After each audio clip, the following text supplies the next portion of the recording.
ولی سعد ابن ربیع رضی الله عنه سردار یک قبیله هست، از قبیله ربیع. حضرت میگه از صحابه های دوستدار پیغمبر صلی الله علیه و سلم است. همین بزرگوار میگه در غزوه احد حضرت زخمی شد 12 نیزه خورد. میگه 12 نیزه. بعد وقتی غزوه تمام شد برادر عزیز، حالا ما میگیم که پیغمبر را دوست می‌داریم. یک بار همین دوستداریمون، دوست داشتن صحابه بر در بر بمانیم و خدا قسم ما خودمان میگیم که همین دوست داشتن ما اصلا لایق اعتبار نیست.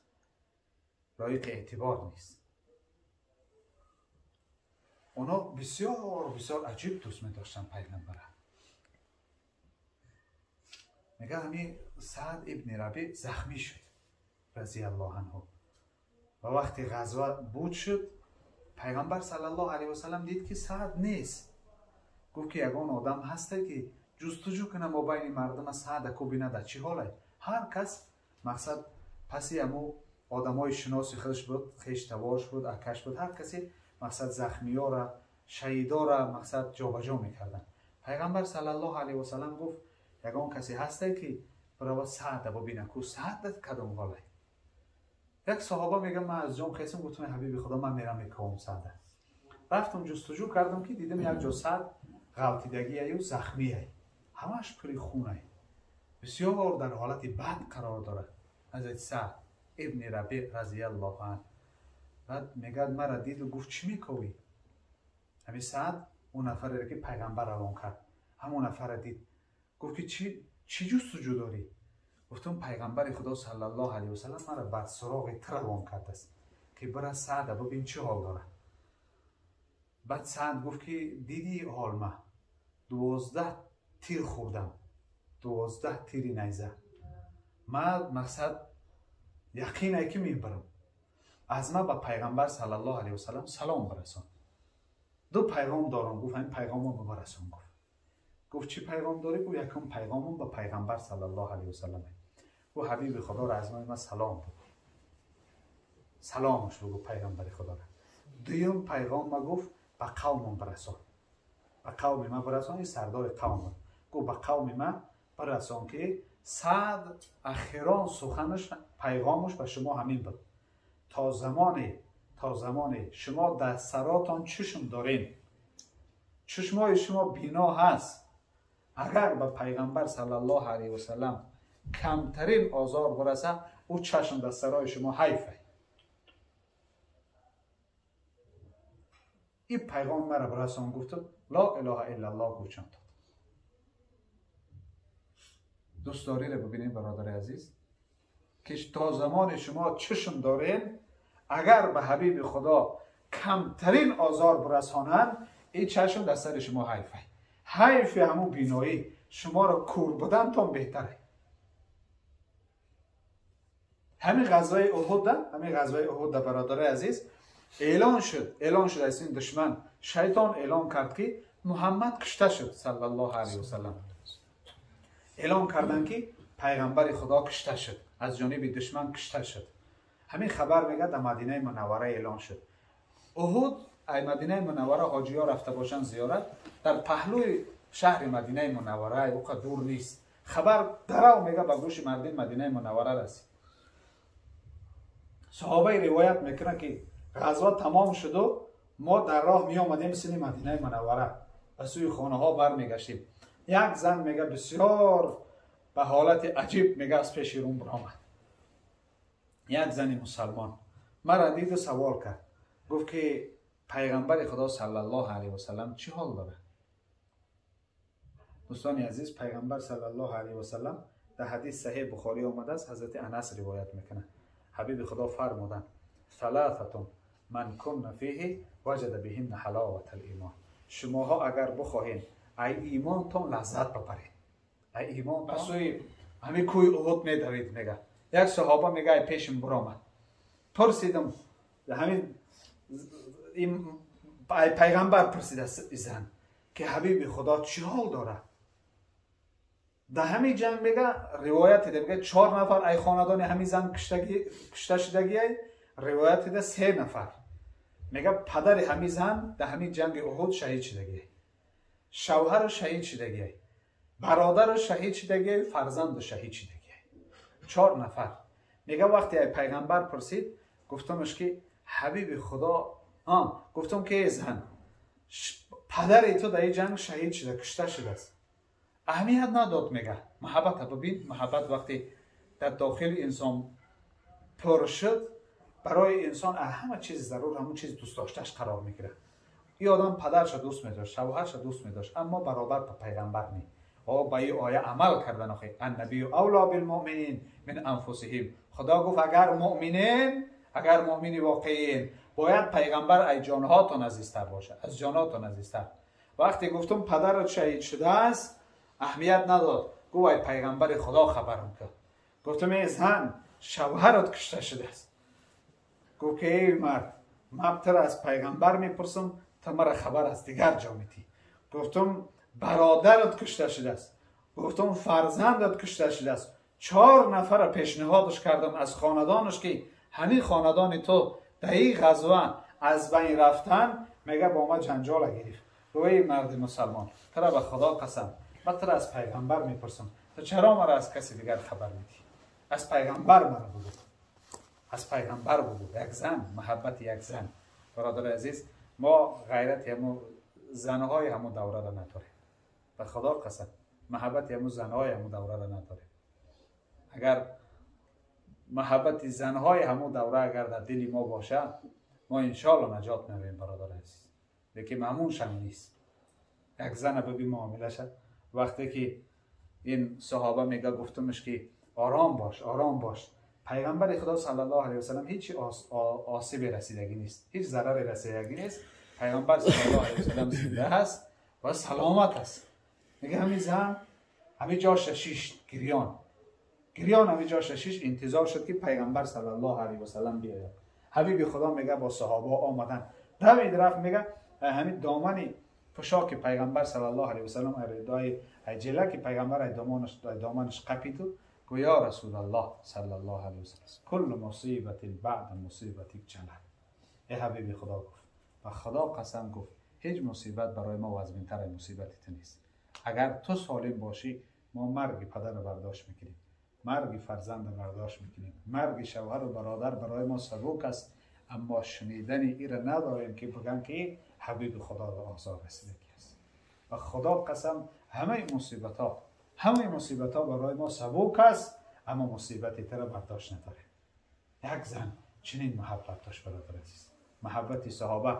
حضرت ابوبکر صدیق رضی الله عنه را محبتش نگاه بکنیم. حضرت میگه زمانی که هجرت به پیغمبر اجازت شد، عایشه مادر ما روایت میکنه که زمانی که هجرت به پیغمبر صلی الله علیه و سلم از مکه که بسیار آزارش دادن، خدا اجازت داد که مدینه منوره هجرت کنه.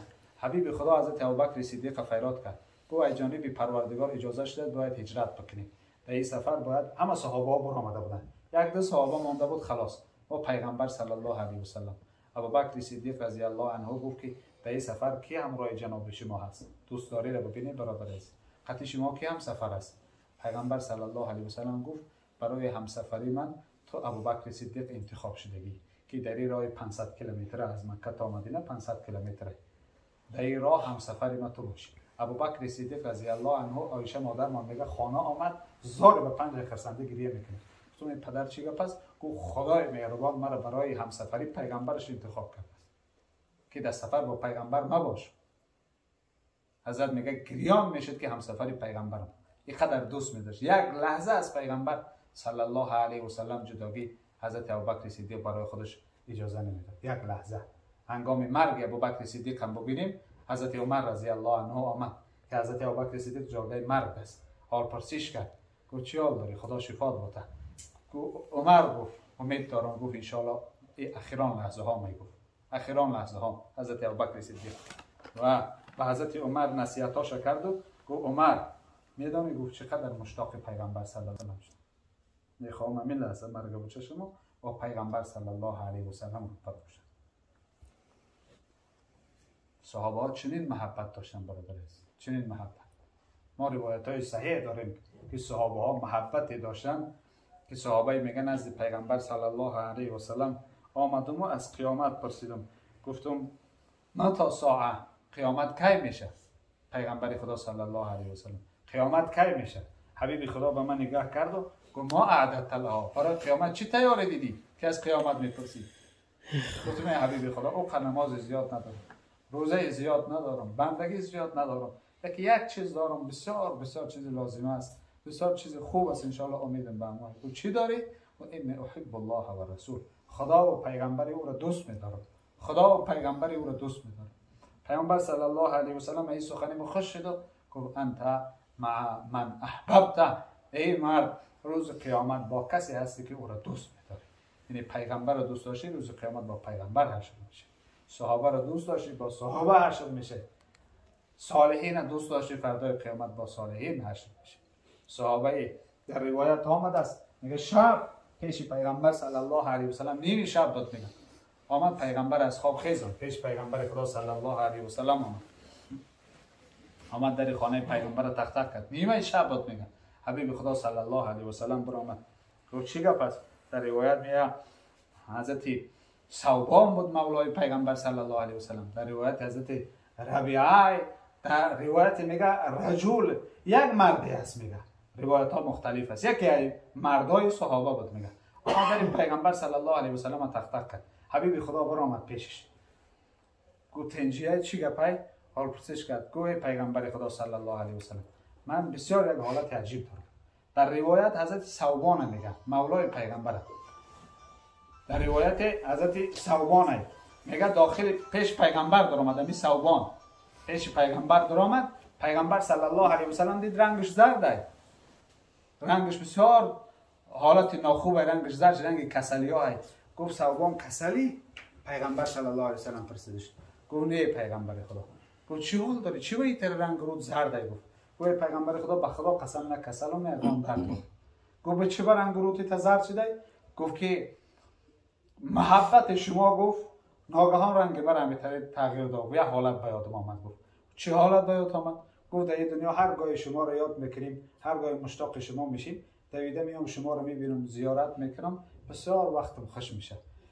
ناگهان گفت قیامت به یادم آمد که شما در بهشت در بهترین جا هستید.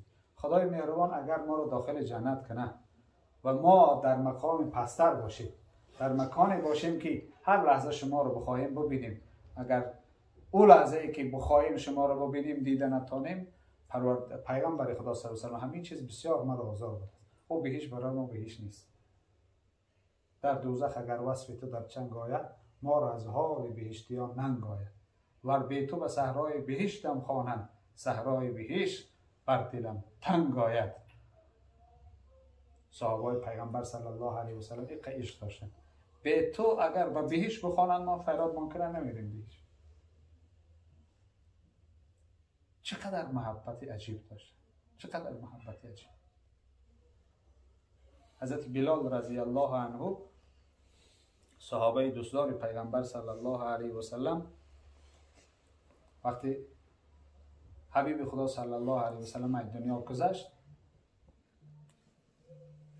در روایت ها میگه که صحابه همه رنگ دیوانه شدن، صحابه رنگ دیوانه شدن. ای محبت بسیار پیغمبر صلی الله علیه و سلم. در کوچه ایش و پیش ایش میگذشت، میگه یادش سلام میداد، شان نبود، میگه جواب علی گرفته نمیتونست. ای غمی بسیار هم انسان هم عقلش از بین میبره. صحابه همه رنگ دیوانه شدن. حضرت عمر رضی الله عنه وقتی خبر مرگ پیغمبر صلی الله علیه و سلم به گوشش رسید، آمد که مردم در گرد خانه پیغمبر جمع صلی الله علیه و سلم. چی گفت؟ گفتن حبیب خدا دنیا گذشت. حضرت شمشیرش کشید، رنگ دیوانه باشید. حضرت عمر رضی الله عنه گفت که یک نفر اگر بگه پیغمبر دنیا گذشت کلش میبرم. گفتن ای خانه عایشه مادر وانی خبره دروغه. گفت نگیم، گفت پیغمبر دیوانه شد. حضرت عقل شایدست داد. حضرت عمر رضی الله عنه چند لحظه دیگه هوش در خیالش نماند. همین قد میگفتن عمر پیغمبر صلی الله علیه و سلم گذشت است، از دنیا گذشت به رحمت خدا رفته، حضرت عمر قبول نکرد. حضرت ابوبکر صدیق رضی الله عنه آمد خانه پیغمبر صلی الله علیه و سلم شد، از بالای پیغمبر اداره گرفت، از پیشانی پیغمبر صلی الله علیه و سلم بوسه کرد و برآمد مردم جمع کرد که عمر خاموش بار. حضرت عمر این سفیرات میزد، او سفیرات میزد که نگن که پیغمبر خدا گذشته است. حضرت ابوبکر صدیق رضی الله عنه حضرت عمر خاموش کرد. بعد این آیه مبارکه را خواند حضرت: یا ایها الناس من یعبد محمدا فان محمدا قد مات. آیه مبارکه را خواند که یا ایها الناس انکم میتون و انک میتون و انهم میتون. آیه مبارکه از قرآن است که الله مهربان به پیغمبر صلی الله علیه و سلم آیه مبارکه را نازل کردگی است که مردمی که به مرگ تو شادان و مشرکا و دشمنا بودن که میگفتن یک روزی پیغمبر میره و ما جان خلاص میشه و دین و آیینش خلاص میشه، الله مهربان آیه نازل کرد که اگر اونا به مرگ تو شادن اونا هم خودشان هم میبرن، هیچ کس در دنیا باقی نمیمونه. و ما محمد الا رسول قد خلت من قبله الرسل. این آیه را حضرت ابوبکر صدیق خواند میگه. بعد به مردم گفت ای مردم گفت من یعبد محمدا فان محمد قد مات. هر کسی که محمد عبادت میکرد به خاطر محمد ایمان آورده بود، ای ترسی محمد صلی الله علیه و سلم ایمان آورده بود، به خاطر محمد مسلمان شده بود، محمد صلی الله علیه و سلم این دنیا رفت. و من یعبد الله فان الله حی لا یموت. هر کسی که خدا را عبادت به خاطر خدا ایمان آورده است، خدا را عبادت میکنه، و خدا زنده هست همیشه و هرگز نمیمیره. حضرت عمر خواب